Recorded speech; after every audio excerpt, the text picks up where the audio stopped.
The Constitution of India, Preamble. We, the people of India, having solemnly resolved to constitute India into a sovereign, socialist, secular, democratic republic and to secure to all its citizens justice, social, economic and political, liberty of thought, expression, belief, faith and worship, equality of status and of opportunity, and to promote among them all fraternity, assuring the dignity of the individual and the unity and integrity of the nation. In our Constituent Assembly, this 26th day of November 1949, do hereby adopt, enact and give to ourselves this Constitution.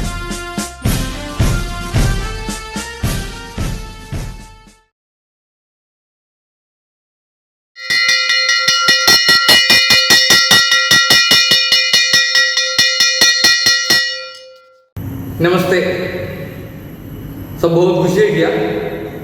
ज़रूर खुशी होगा, क्योंकि पिछले कक्षा में केवल एक ही गृह कार्य में आपको दिया था और इतना भी नहीं है।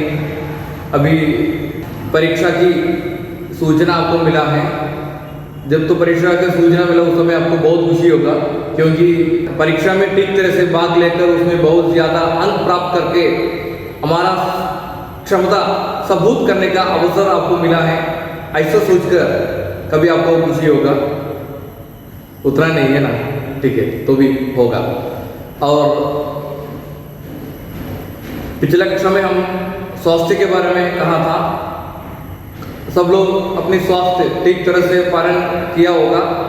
कुछ लोग यहाँ पे उसके बीच में जब आया है, बीच में जो लोग यहाँ पे आए हैं वो लोगों से बातचीत किया था, तो वो ठीक तरह से उसका पालन कर रहा है। लेकिन और एक बात भी है, रात में बहुत ज़्यादा लोग अभी भी पढ़ रहा है, तो वो तो कुछ कमी करना है, नहीं तो बहुत दिक्कत होगा। इसलिए वो तो आपको याद करना है, ठीक है। और कुछ लोग ऐसे यहाँ पे आकर कहा है कुछ विषय बहुत कठिन है, पढ़ने के लिए बहुत दिक्कत उनको महसूस कर रहा है, ऐसे सब बताया था। तो वो तनाव की आवश्यकता नहीं है। तनाव माने टेंशन की आवश्यकता नहीं है, क्योंकि हम अध्यापक लोग यहाँ पे पूरा का पूरा आपको सहायता करने के लिए तैयार हैं। तो आपको क्या शंका समाधान करना है? आपको कोई शंका है तो वो शंका समाधान करने के लिए हम लोग तैयार हैं। और किसी विषय के आधार पर आपको पढ़ने के लिए कोई दिक्कत है तो उनको सहायता करने के लिए भी यहाँ अध्यापक लोग बहुत सहायक होगा। उसमें तनाव की आवश्यकता कुछ भी नहीं है।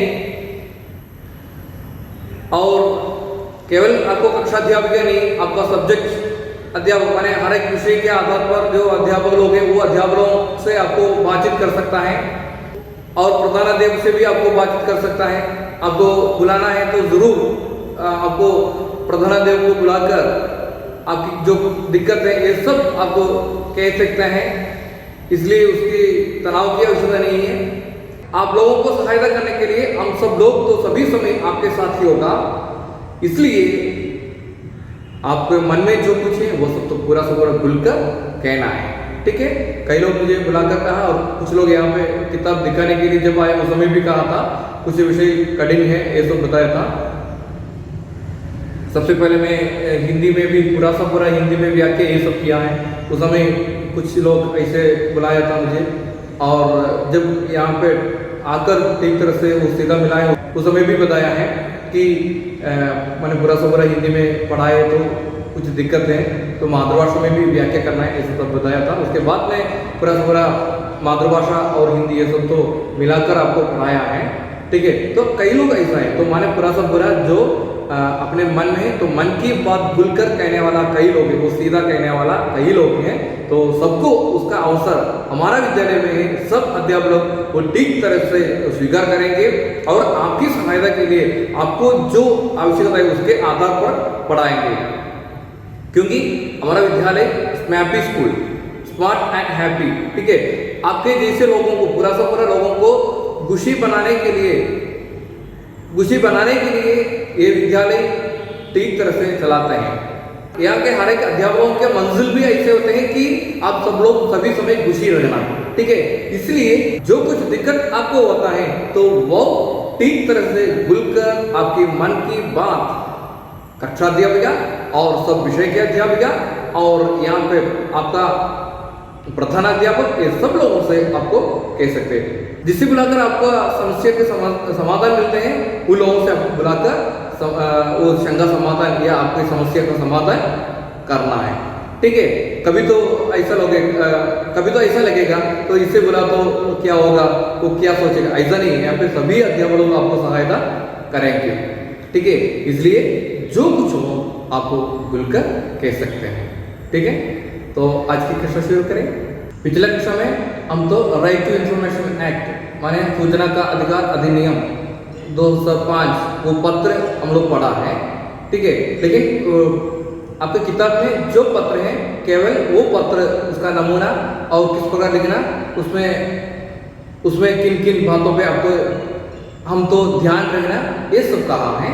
लेकिन आज ऐसा नहीं है, उसमें से कुछ भिन्नता होते हैं कि आज की कक्षा में हम लोग उसके बाकी बात पाठकनामा पढ़े और उसके बाद जो कुछ होते हैं वो सब, ठीक है। तो पिछले कक्षा में मैं केवल बताया था, वो पढ़ने के लिए कहा था, पाठकनामा पढ़ना है ऐसे कहा था।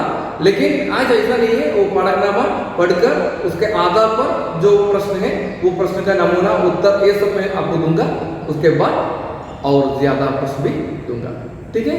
तो शुरू करें। तो पाठकनामा देखो, सरकारी उच्च माध्यमिक स्कूल चिटारीपुरम में लगभग 3000 छात्र अध्ययन कर रहे हैं। वे शहर की विभिन्न जगहों से आते हैं। अधिकांश छात्र बस का सहारा लेते हैं। बस कम होने की वजह से छात्रों को बड़ी परेशानी होती है। अधिकारियों के सामने कई बार ये समस्या लाई गई पर कोई फायदा नहीं हुआ। जल्द ही जल्द इस पर कार्रवाई करने की जरूरत है। राजेश कुमार, सदस्य अध्यापक अभिभावक संघ। ये तो പാഠക്നാമ വായനക്കാരൻ്റെ അഭിപ്രായം പത്രങ്ങളിലോ അല്ലെങ്കിൽ മറ്റുള്ള വാർത്തകളിലൊക്കെ വന്നിട്ടുള്ള അല്ലെങ്കിൽ ഏതെങ്കിലും പ്രദേശങ്ങളിലുള്ള പ്രശ്നങ്ങളെ മറ്റുള്ളവരിലേക്ക് എത്തിക്കുക എന്നുള്ളതാണ് ഈ പാഠക്നാമ കൊണ്ട് ഉദ്ദേശിക്കുന്നത്. ഇവിടെ ഒരു ചെറിയ ഒരു സൂചനയാണ് തന്നിട്ടുള്ളത്, ഒരു നോട്ടീസ് പോലെയാണ് തന്നിട്ടുള്ളത്. ചിറ്റാരിപ്പറമ്പ് ഉച്ചമാധ്യമിക് സ്തർ ഹയർ സെക്കൻഡറി സ്കൂളിലുള്ള കുട്ടികളും അവിടെ പഠിക്കുന്നവർക്കുള്ള ഡിഫിക്കൽട്ടീസിനെ കുറിച്ചാണ് ഇതിൽ പറയുന്നത്. तो इसमें अभी केवल चिटारीपुरम उच्च माध्यमिक स्तर एक विद्यालय माने चिटारीपुरम्बुള്ള हायर सेकंडरी सरकारी उच्च माध्यमिक स्तर तो माने गवर्नमेंट हायर सेकंडरी സ്കൂളിലുള്ള അവിടെ പഠിക്കുന്ന കുട്ടികളുടെ ഡിഫിക്കൽട്ടീസ്, അവിടേക്ക് യാത്ര ചെയ്യുന്ന കുട്ടികളുടെ ഡിഫിക്കൽട്ടീസിനെ കുറിച്ചാണ് ഇതിൽ പറയുന്നത്. അപ്പം അതുമായി ബന്ധപ്പെട്ടുകൊണ്ട് ഉള്ള വാർത്ത इसमें आपको समझो देखिए, सरकारी उच्च माध्यमिक स्कूल चिटारीपुरम में लगभग 3000 छात्र अध्ययन कर रहे हैं. ചിറ്റാരിപ്പറമ്പുള്ള higher secondary school, government higher secondary സ്കൂളിൽ ഏകദേശം 3000 വിദ്യാർത്ഥികളാണ് പഠിക്കുന്നത്. വേ ഷഹർക്ക് വിഭിന്ന ജഗഹോं से आते हैं. അവർ പട്ടണത്തിൽ പല ഭാഗത്തു നിന്നാണ് വരുന്നത്. അധികാംശ ഛാത്ര ബസ് കാ സഹാര लेते हैं. ഒരുപാട് കുട്ടികൾ കൂടുതലും ബസ്സിനെ മാത്രം ആശ്രയിക്കുന്നു, സഹാറനെ ആശ്രയിക്കുക, ബസ്സിനെ മാത്രം ആശ്രയിച്ച് വരുന്നവരാണ്. ബസ് കम होने की वजह से छात्रों को बड़ी परेशानी होती है. കാരണം ബസ്സുകൾ വളരെ കുറവായതുകൊണ്ട് അവിടെ വിദ്യാർത്ഥികൾക്ക് വളരെയധികം ബുദ്ധിമുട്ടുകൾ ഉണ്ടാവുന്നുണ്ട്. അധികാരിयों के सामने कई बार ये समस्या लाई गई. അധികാരപ്പെട്ടവരുടെ അടുത്തേക്ക് ഒരുപാട് പ്രാവശ്യം ഇതിനെക്കുറിച്ചുള്ള ഇൻഫർമേഷൻ കൊടുത്തിട്ടുണ്ടായിരുന്നു. पर कोई फायदा नहीं हुआ. പക്ഷേ പ്രത്യേകിച്ച് ഗുണമൊന്നും ഉണ്ടായില്ല, ലാഭം ഉണ്ടായില്ല, പ്രത്യേകിച്ച് അതിന് നടപടിക്രമങ്ങളൊന്നും ഉണ്ടായിട്ടില്ല. तो जल्द ही जल्द അതുകൊണ്ട് തന്നെ എത്രയും പെട്ടെന്ന് इस पर कार्रवाई करने की എന്തെങ്കിലും നടപടിക്രമങ്ങൾ എടുക്കുന്നതിനുള്ള ആവശ്യങ്ങൾ ഉണ്ട്. ആവശ്യം അതിനുവേണ്ട നടപടിക്രമം എത്രയും പെട്ടെന്ന് എടുക്കേണ്ടതായിട്ടുണ്ട്. രാജേഷ് കുമാർ, സദസ്യ മെമ്പർ ഏതിൻ്റെ? അധ്യാപക് അഭിഭാവക് സംഘ്. അധ്യാപക് അഭിഭാവക് സംഘ് എന്ന് പറഞ്ഞാൽ PTA, പാരൻസ് ടീച്ചേഴ്സ് അസോസിയേഷൻ, അതിനെ ഹിന്ദിയിൽ പറയുന്നത് അധ്യാപക് അഭിഭാവക് സംഘ് എന്നാണ്. ठीक है. ഇനി ചോദ്യം എന്താകും? ഇത് നമുക്ക് കണ്ടന്റ് മനസ്സിലായി. ഇനി അതിനെ ആസ്പദമാക്കിയിട്ടാണ് ചോദ്യം. പരീക്ഷയ്ക്ക് നിങ്ങൾക്ക് പല മോഡലാണ് വരുന്നത്. ആ വരുന്ന എല്ലാ മോഡലുകളും ഞാനൊന്ന് നിങ്ങൾക്ക് തരാം. ठीक है. അപ്പൊ ഇതിൽ കൊടുത്തിട്ടുള്ള ഒരു മോഡലാണ്. ഇതിനതിന് താഴെ ചോദ്യം കൊടുത്തിരിക്കുന്നത് എങ്ങനെ നോക്കൂ. पाठकनामा के विषय पर क्या कार्यवाही की गई उसकी जानकारी पाने के लिए सार्वजनिक सूचना अधिकारी जिला परिवहन कार्यालय कन्नूर के नाम एक सूचना अधिकार पत्र तैयार करें. ചോദ്യം കൂടി പറഞ്ഞുതരാം. പാഠക്നാമ के विषय पर ഈ വായനക്കാരന്റെ അഭിപ്രായത്തിൽ നിന്ന് क्या कार्रवाई की गई, ഈ വിഷയത്തിനെ ആസ്പദമാക്കിയിട്ട് എന്തൊക്കെ നടപടിക്രമങ്ങളാണ് എടുത്തിട്ടുള്ളത്, ഉസ്കി ജാനകാരി പാലിക്കലിയ അതിന്റെ അറിവിലേക്കായിട്ട് സാർവജനിക സൂചനാ അധികാരി, ഈ പറയുന്ന right to information act officer, ജില്ലാ പരിവഹൻ കാര്യാലയ പോലെ district motor vehicle officer office, ठीक है, कन्नूर के नाम, कन्नूरिലുള്ളത് के नाम सूचना अधिकारी अधिकार पत्र तैयार करें. അതിനെ ആസ്പദമാക്കിയുള്ള सूचना अधिकारी पत्र तैयार करना है. उसके आधार पर सूचना, इसके आधार पर सूचना अधिकारी पत्र तैयार करें. അപ്പോൾ ഇവിടെ പ്ലേസ് കിട്ടി, ആർക്കാണ് അയക്കുന്നത് മനസ്സിലായി, ആരാണ് അയക്കുന്നത് മനസ്സിലായി, ठीक है. तो इसके आधार पर पिछले कक्षा में जिस प्रकार हम तो एक पदसूर्य बनाया है उसी प्रकार वो पूर्ति करना है. अभी एक बार अब तो किताब में कुछ लोग लिखा होगा, कुछ लोग तो अपनी पुस्तिका में लिखा है, നോട്ട്ബുക്കിൽ എഴുതിയിട്ടുണ്ടാവും, ചിലർ ടെക്സ്റ്റിൽ തന്നെ എഴുതിയിട്ടുണ്ടാവും. ടെക്സ്റ്റിൽ എഴുതിയിട്ടുണ്ടെങ്കിൽ ഇനി ഇതിന്റെ ഉത്തരം ടെക്സ്റ്റിൽ തന്നെ എഴുതാൻ പറ്റില്ല. അതുകൊണ്ട് നോട്ട്ബുക്കിൽ അതിമനോഹരമായിട്ട് വെറുതെ ഒരു രസമായിട്ടത് ഒരു കളി പോലെ ഇരുന്ന് വരയ്ക്കുന്നു, വരച്ചിട്ട് ഇത് മുഴുവൻ ഫില്ല് ചെയ്യുന്നു. ഏതൊക്കെ ഫില്ല് ചെയ്യേണ്ടത് കാണിച്ചു തരാം. तो ए पत्र के आधार पर लिखे भेजने वाला, पाने वाला, दिनांक, स्थान, विषय, ये सब मैंने प्रस्तुत पाठकनामा के आधार पर तैयार करना है. अभी श्यामपट में दिया है क्या, ये पदसूर्य इसके आधार पर पाठकनामा के आधार पर अब तो भर्ती करना है. ഇത് നിങ്ങൾക്ക് കാര്യമാണെങ്കിൽ നിങ്ങളുടെ നോട്ട്ബുക്കിൽ വരച്ച് എഴുതുന്നതായിരിക്കും നല്ലത്, ठीक है. तो इसके आधार पर पत्र का नमूना में लिखा होगा, ठीक है. तो पत्र का नमूना देखो. अभी ये पत्र देखो, इसमें सेवा में इसमें क्या दिया गया है, सार्वजनिक सूचना अधिकारी सड़क परिवहन कार्यालय कन्नूर, ये तो 2. അപ്പോൾ ഇവിടെ ലെറ്ററിൽ 2 ആണ് ഉദ്ദേശിക്കുന്നത്. സേവാമേ सार्वजनिक सूचना अधिकारी सड़क परिवहन कार्यालय कन्नूर, ठीक है. और पास 10 रुपये का स्റ്റാമ്പ്. കഴിഞ്ഞ പ്രാവശ്യം ലെറ്റർ എഴുതി അയച്ച ഒരുപാട് പേര് സ്റ്റാമ്പ് വരയ്ക്കാൻ മറന്നു പോയിട്ടുണ്ടായിരുന്നു. നിർബന്ധമാണ്. കഴിഞ്ഞ ക്ലാസ്സിൽ ഞാൻ എടുത്തെടുത്ത് പറഞ്ഞിരുന്നു, ആ ക്ലാസ് കൃത്യമായി ശ്രദ്ധിച്ചിരുന്നു എന്നുണ്ടെങ്കിൽ ആ സ്റ്റാമ്പ് വരയ്ക്കാൻ മറക്കില്ലായിരുന്നു. നിർബന്ധമായിട്ടും ആ 10 രൂപയുടെ സ്റ്റാമ്പ് വരച്ചിരിക്കണം. കാരണം റൈറ്റ് ടു ഇൻഫർമേഷൻ ആക്ട് പ്രകാരമുള്ള सूचना का अधिकार अधिनियम के आधार पर जो पत्र हम लिखते हैं उसमें 10 रुपये का स्टाम्प पर्ची करने की आवश्यकता जरूर है, ठीक है. इसलिए इसे कहते हैं जरूर वो 10 रुपये का स्टाम्प का नमूना वहां पे आप लोग खींचना है, माने रखना है. अभी हम लोग को 5 रूप में बांटा गया है क्या. तो पहला तालिका में क्या लिखा है, आवेदक.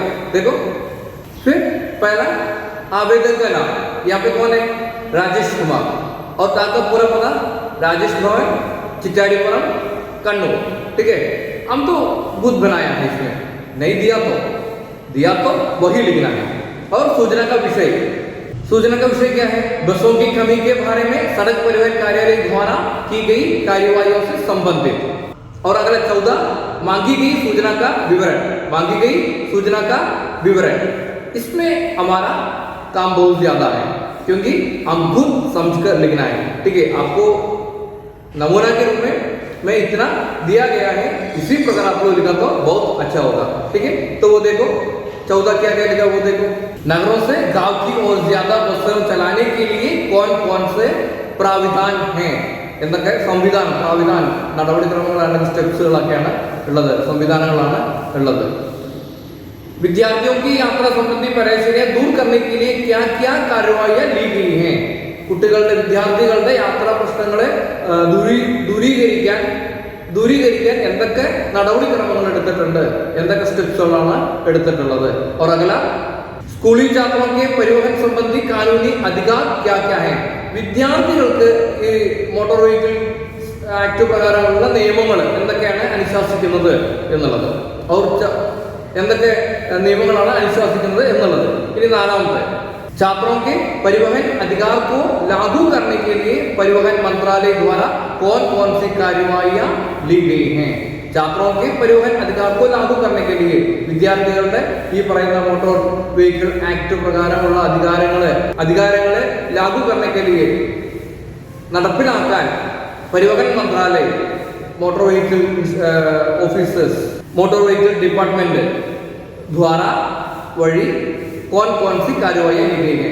मोटर व्हीकल डिपार्टमेंट वഴി എന്തൊക്കെ നടപടിക്രമങ്ങളാണ് എടുത്തിട്ടുള്ളത്.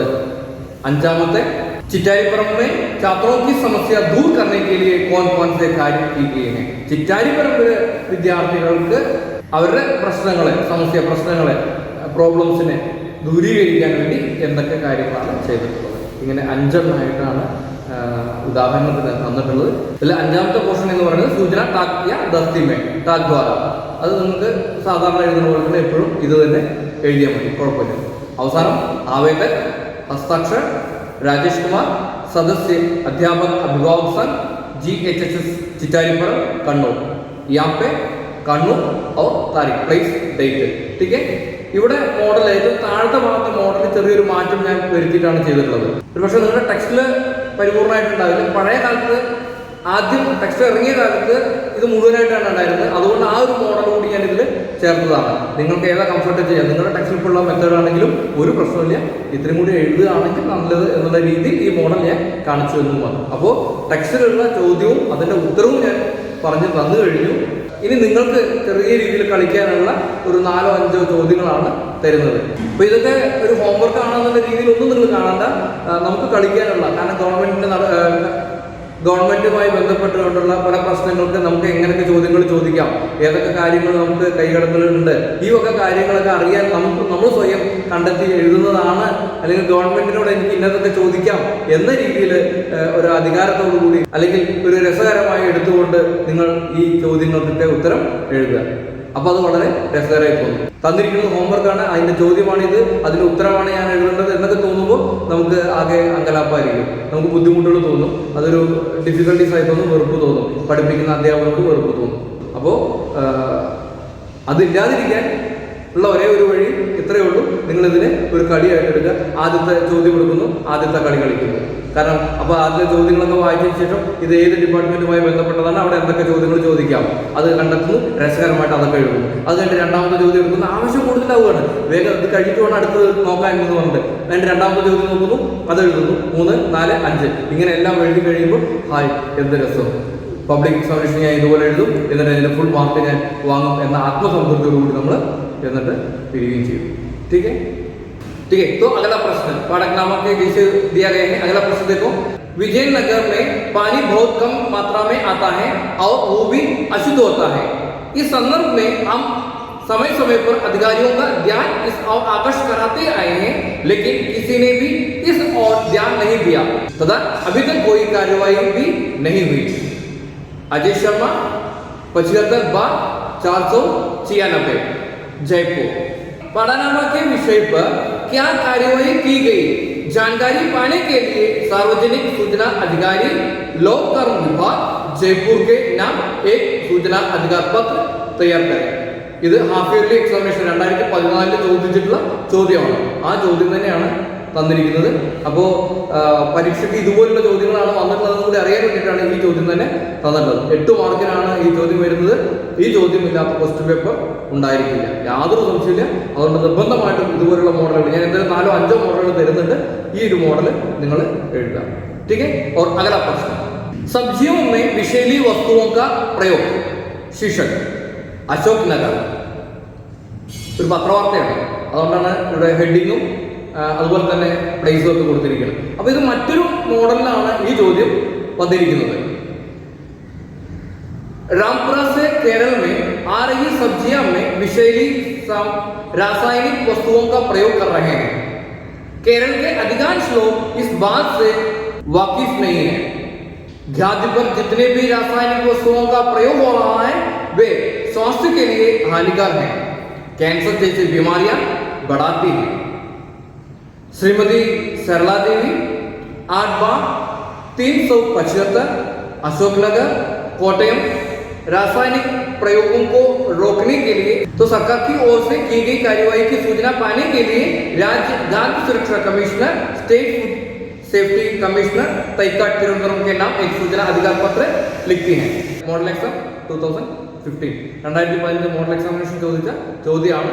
അതുകൊണ്ട് വളരെയധികം ശ്രദ്ധിക്കുക, ഇതും മനസ്സിലാക്കി നമ്മുടെ ടെക്സ്റ്റിലുള്ള മോഡൽ പ്രകാരമാക്കി എഴുതുക. अगला प्रश्न, वर्षाकालीन बीमारियां स्थायी रोकथाम की मांग जोर. आलपुरा. केरल में वर्षाकालीन बीमारियां फैल रही हैं बीमारियों की स्थायी रोकथाम की मांग जोर पकड़ रही है। इस दिशा में सरकार हर साल लाखों रुपए व्यय कर रही है। मलेरिया, डेंगू और अन्य जलजन्य रोगों पर काबू पाने के लिए सरकार की ओर से कई योजनाएं बनाई हैं। वर्षाकालीन रोगों की रोकथाम के लिए सरकार द्वारा की गई कार्यवाहियों की सूचना पाने के लिए गिरीश कुमार, अशोक विहार, आलापुरा की ओर से सार्वजनिक सूचना अधिकार स्वास्थ्य विभाग केरल सरकार के नाम सूचना अधिकार पत्र तैयार करें। ये तो SCERT वो प्रश्न पत्र की नमूना है, वो 2014-15 അടുത്ത ചോദ്യം നോക്കുക. ഇതിൽ സൂക്ഷ്യ दिया गया है, പോയിന്റ്സുകളാണെന്നുള്ളത് ചില ഹെഡിങ്ങുകളൊക്കെയാണ് തന്നിരിക്കുന്നത്, അതിനെ ആസ്പദമാക്കിയിട്ടാണ്. निम्न सूखियां पढ़िए. स्कूल में गंदगी, संक्रामक बीमारियों के फैलने का खतरा, आजाद छात्रों के लिए 3 शौचालय, स्वच्छता की सीख स्कूली जीवन से होनी चाहिए मंत्री. सूखियां ചില പോയിന്റ്സുകളൊക്കെയാണ് തന്നിരിക്കുന്നത്, ഹെഡിങ്സുകൾ, അതിനെ ആസ്പദമാക്കിയിട്ടാണ് നമ്മളിനി എഴുതേണ്ടത്. ചോദ്യം ഇതാണ്, स्कूल और आसपास को स्वच्छ रखने के लिए सरकार द्वारा किए जाने वाले कार्यवाहियों की जानकारी पाने के लिए सुमन, सदस्य, अध्यापक, अभिभावक संघ, सरकारी उच्च माध्यमिक स्कूल पालकाट की ओर से सार्वजनिक सूचना अधिकारी शिक्षा विभाग केरल सरकार तिरुवनंतपुरम के नाम सूचना अधिकार पत्र तैयार कीजिए. ഇത് മാർച്ച് 2015 ഫൈനൽ എക്സാമിനേഷന് ചോദിച്ചിട്ടുള്ള പബ്ലിക് എക്സാമിനേഷൻ ചോദിച്ച ചോദ്യമാണ്. और अगला निम्न सूखियां पढ़िए. इതേപോലെ തന്നെ മറ്റൊരു മോഡൽ. दहेज कम होने पर दुल्हे ने शादी से इनकार कर दिया. പത്രവാർത്തയിലൊക്കെ വരുന്ന ചില ഹെഡിങ്ങുകളൊക്കെ ഉണ്ടാവില്ലേ, അതുപോലുള്ള ഹെഡിങ്ങുകളൊക്കെയാണ് തന്നിരിക്കുന്നത്.